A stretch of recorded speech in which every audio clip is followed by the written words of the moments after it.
नमस्कार मित्रांनो, लग्नानंतर होईलच प्रेम या मालिकेत उद्याच्या भागात असं दाखवलं आहे की नंदिनीच्या आनंद निवासमध्ये एक सर आलेले असतात आणि ते नंदिनीला म्हणत असतात की तुम्ही जी काही योजना मांडली आहे ती तुम्ही पूर्ण कंप्लीट करू शकाल का. तेव्हा नंदिनी बोलायला लागते. तेव्हाच तिथे जीवा हजर राहतो. जीवा म्हणतो, सर स्टाफ छोटा आहे पण नंदिनी मॅडम खूप मोठ्या आहात, तुम्ही काळजीच करू नका, नंदिनी मॅडम तुमचं काम नक्की करतील. एवढा विश्वास जीवाने नंदिनीवर दाखवलेला असतो. त्यामुळे सगळेच जण जीवाकडे बघून खूप मोठी स्माईल देतात, म्हणजेच आनंद निवासचा स्टाफ. असं नंदिनीला तो खूप स्पेशल फील करून देतो तिथे. आणि इकडे आता मानिनीला प्रश्न पडलेला असतो. ती काव्याला विचारते की काव्या तुला एक विचारू का. तेव्हा काव्या म्हणते हा विचारा ना, फक्त खरं खरं उत्तर द्या. तेव्हा मानिनी काव्याला म्हणते की खरं सांग, तू पार्थच्या प्रेमात पडली आहेस का.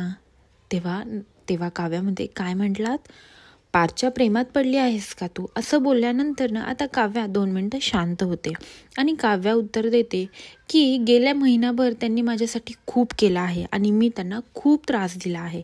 आता माझी इच्छा आहे की त्यांच्यासाठी काहीतरी करावं आणि तुमचा मुलगा खूप छान आहे. मी तुमच्या मुलाला म्हणजे सांगू शकत नाही एवढे चांगले आहेत ते. असं बोलून ती आता स्वतः खिचडी बनवून पार्थसाठी घेऊन गेलेली असते. ती पोचते सुद्धा ऑफिसमध्ये आणि नॉक करते आणि तेव्हा पार्थ वळतो आणि म्हणतो ये रम्या. आणि रम्याच्या जागे तर काव्या असते.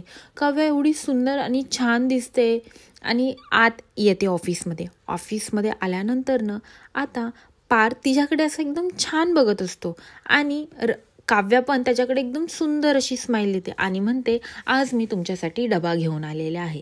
तेव्हा पार्थ शांत होतो आणि पार्थ म्हणतो कशाला. नाही आणले मी तुमची आवडीची खिचडी. तेव्हा पार्थ म्हणतो मला नाही आवडत खिचडी.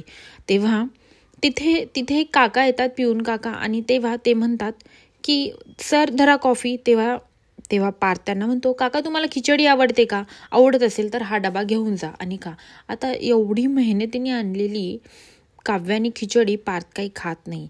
आता उद्या काय होईल, पार्थला कळेल का की काव्या माझ्यासाठी एफर्ट्स घेते. हे पाहण्यासाठी विसरू नका लग्नानंतर होईलच प्रेम आणि माझ्या चॅनलला लवकरात लवकर सबस्क्राईब करा.